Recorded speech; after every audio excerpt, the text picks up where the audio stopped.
and hello everybody. Some familiar faces and some new faces. I'm going to just see if I can share my screen. Let me see if that works. Hopefully it does. Can you see it? Yeah. Let's get it to be bigger. 1 second. Perfect. Is that the one? What's the button that makes it full screen? Do you know? It's full screen now, Paul. It's Oh, it is it? Magic of life, sharing my story through the Crystal Kingdom. Brilliant. Thank you. All right. So I'm going to start with a question. I can't see everybody, which is a bit of a shame, but that doesn't matter. Maybe if I go backwards, I'll be able to in a minute. We can put it in the chat. If there's a question, Paul, you can put it in the chat space. That'd be cool. We can see you there and you can see that. Yeah, that's fine. I can just see me, which is a little bit off-putting. I'd rather see everybody else, but it doesn't matter. So, do you believe in magic? You can put comments in the chat if you want to, or you can just reflect. What does it mean to you? What does the word magic or magical mean to you? Have you got enough magic in your life? Is your life magical?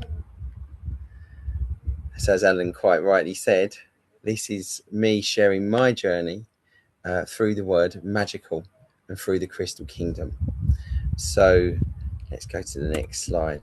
I'm going to use it as an acronym. So I'm not going to go through every single one of these pictures, but M is for moments of magic. And we all have different moments in our life that are magical.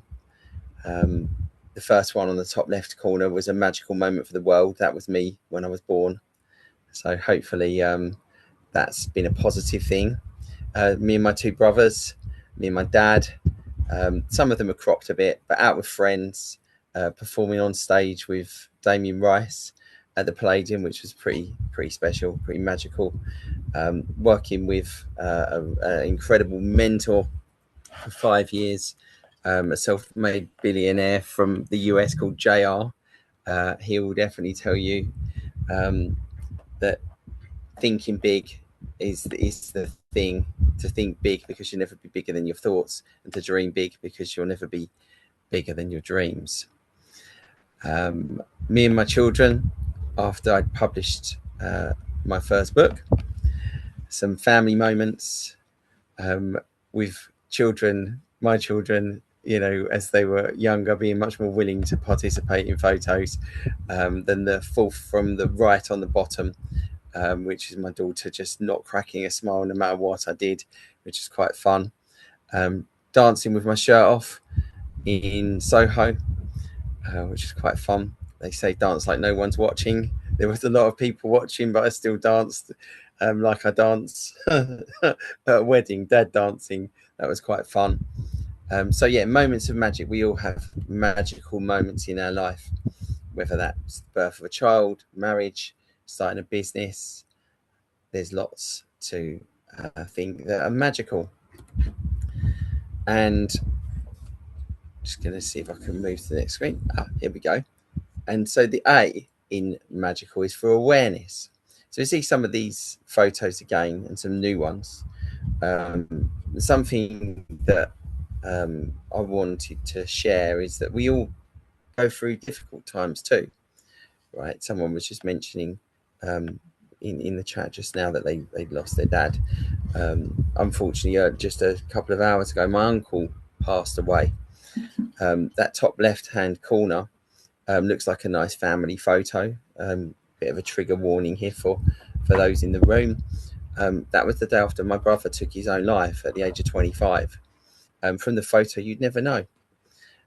Me and my children, after me and their mum had got divorced, and you know, some people might not really see that as a positive event in life, especially when it leads to homelessness. That third picture along was me, or the room that I lived in with 12 other people in a hostel when I became homeless. That's me and my children's mum there, with my daughter as a baby, me and my nan who passed away a few years ago, in a previous relationship. that she'd had a lot of troubles. The smiles often hide what's going on. Another picture there of being in hospital. But the awareness part is that when you realize that the magical moments in your life are not always the positive moments. They're not always the parties and the celebrations. And although I wouldn't wish it on an enemy, losing my brother has become a magical moment. Seeing my children still wanting to play, magic was still around in my life, even in that dark time. And when that awareness really hits, and that's when we move on to the G in magical growth. It can propel us on to change. We've been talking about being more pirate, making the most of our life, making the most of what we're here for, making the most of our purpose, exploring perhaps our shadow side. There's lots of material out there to help us grow. Lots of great people in this room too. So we move on. So next is I for inspiration. It made me realize that I really wanted to do something that I'd started doing a long time before and had just kind of gone down a completely different direction. So I is for inspiration. I felt inspired to create, which is the C in magical. And so I was inspired by my children and the magic that was around them, even through those difficult times. And I thought I wanted to share that with others. And so two things were created from this.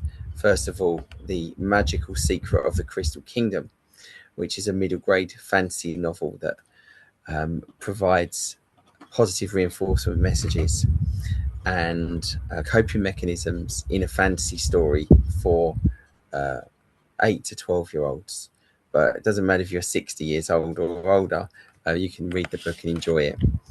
All of the different characters in there have a different perspective on life and have a different journey where they learn their own creative path. And we also created off the back of the book the Crystal Kingdom social enterprise, and that photo on the right in the middle is James, one of our youth ambassadors. He was 15 at the time, who we trained to go to a school and deliver a workshop to those children you can see surrounding him, who literally hero worshipped him. They're all holding a copy of the book, The Magical Secret of the Crystal Kingdom, which they thought James wrote. So that was brilliant. They literally loved it, and he was signing books for them and having photos, and they just didn't want him to leave. And over time, we've delivered these workshops to various different schools and organised spaces of children, which we do free of charge.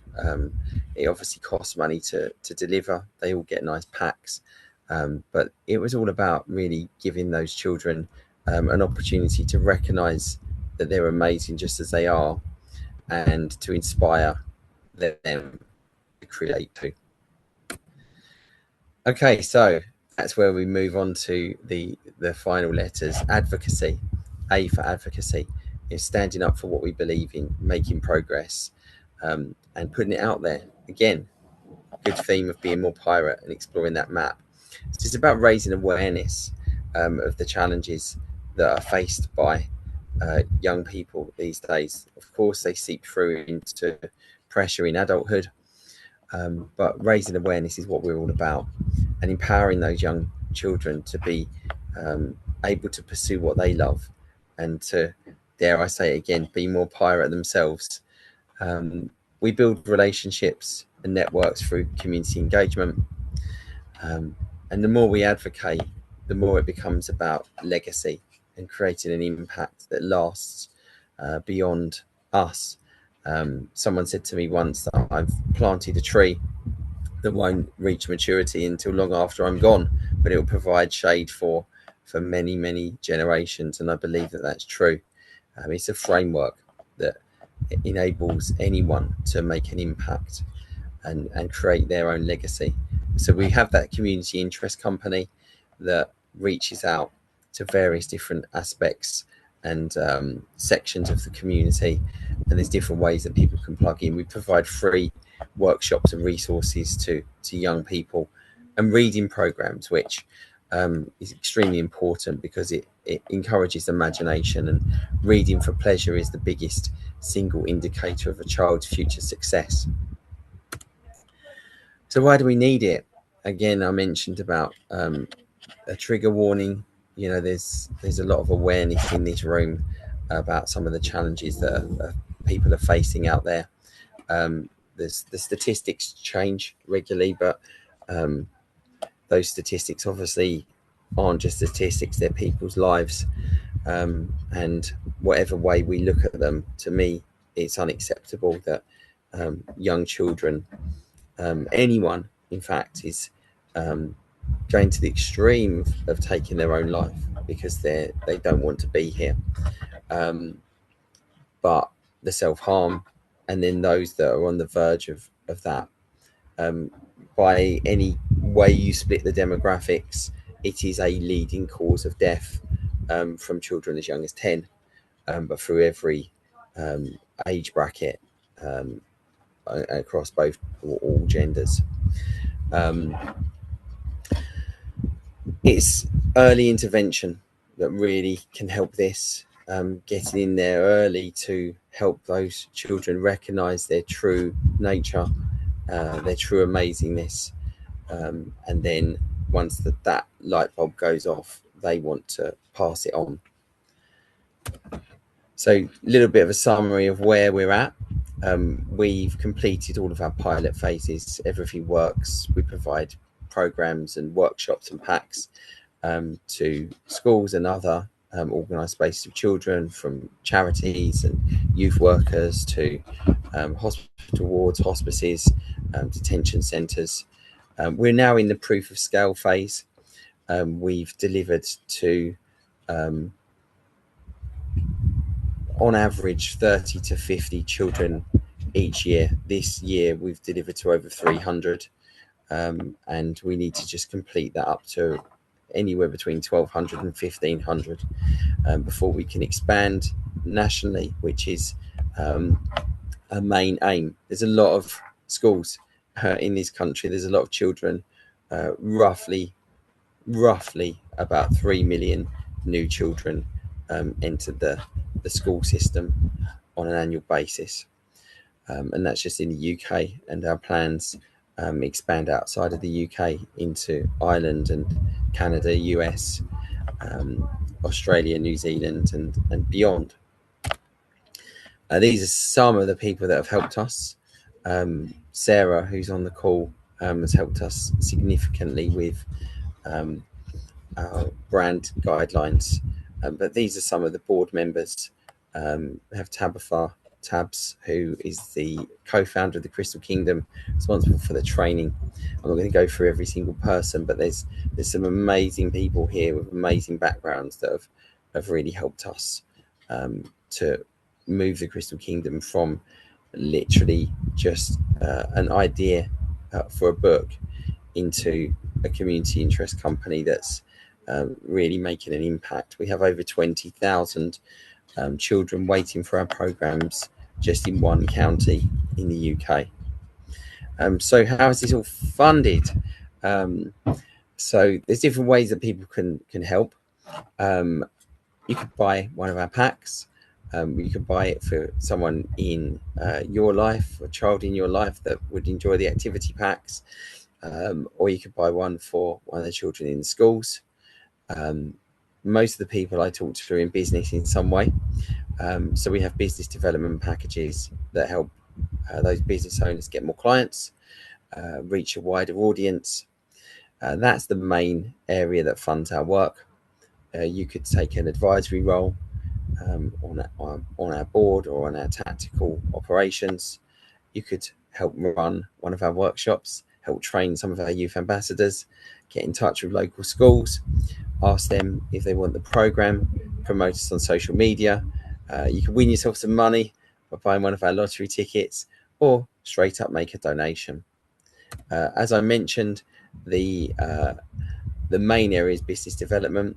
We have a community call called the Sales Machine, which helps businesses get more clients.